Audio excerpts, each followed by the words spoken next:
as they work their way into the start zone, and the drive for Purrier 125 is green, and already contact up front between Clay Jones and Brandon Pierce. Pierce had an edge, and he tried to use that half car length advantage to muscle Jones down just a little bit lower to take over the top spot, but to no avail. Clay Jones is going to lead the opening lap that time through. Pierce to second. Here's Butterbean and Diaz side by side for what would be a fight for third. We'll see if they can sort it out quickly. Chad McCumbee looking awfully strong behind them as they are too wide all throughout the field. You can see Pierce escaping for second, a little bit dragging on that race car, but for now, side by side, door to door, the Chad Bryant Racing outfit and Lee Pulliam Performance, represented by Butterbean Queen, looking for redemption after being so strong at Tri-County last week. See a lot of these cars bottoming out on the low air pressure. Diaz being one of the more pronounced examples of that, as Queen is holding a pretty steady wheel there on the top side, pinning Diaz down as he goes into the corner, allowing him a chance to get a better drive up off and not giving Diaz all the real estate he needs to get a good run off the corner. Chad McCumbee just behind, and the next car that you see in your picture, another one of those newcomers to the tour, that would be the 11X, as Queen may try to get the pass made. Back up towards the front of the pack. This the battle for second. Chad McCumbee, who was wheeling a Mazda MX-5 at Martinsville early this week, now wrestling his late model stock car in the Queen, who spins. Second in the championship points is turned around in turn two.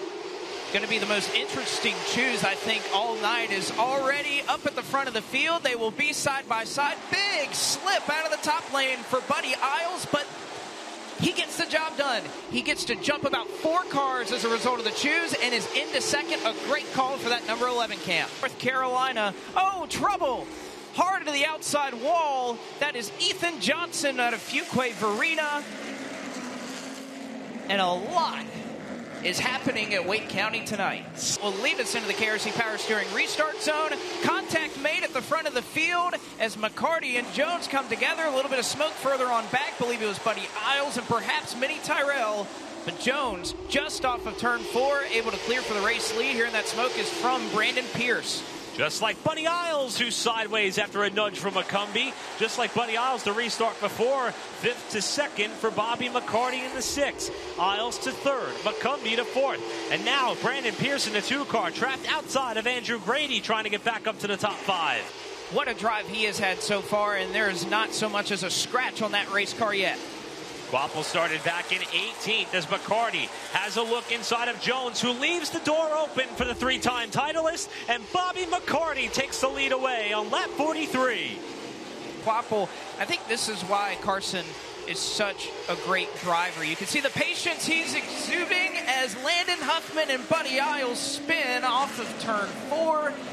We will once again throw the Volt battery caution just as Bobby McCarty was about to take the iRacing Halfway Lap Leader Award. KRC Power Steering restart zone. Bobby McCarty and Carson Quapple, a couple of series champions, up on the front row, and Quapple, huge run on the outside. He's going to clear McCarty for the race lead. He has led in every race this year aside from Hickory, and Carson Quapple has driven up through the field and has taken the top spot once again. Quapple straight up turned the afterburners on off turn 2. That car got a launch off the corner, and Butterbean is able to get around McCumbee without contact, so no grudge appears to be held amongst those two after Butterbean has just about drove back up to where he was at the time of his early race spin. Huge lead he develops off of turn 2, and now Minnie Tyrell, Bobby McCarty, the 2 close friends, will go side by side for 3rd as Tyrell scrapes the wall on the entry to 1. That was pretty good contact with the outside retaining wall. We got to keep our eyes on that 81 car because it looks like he,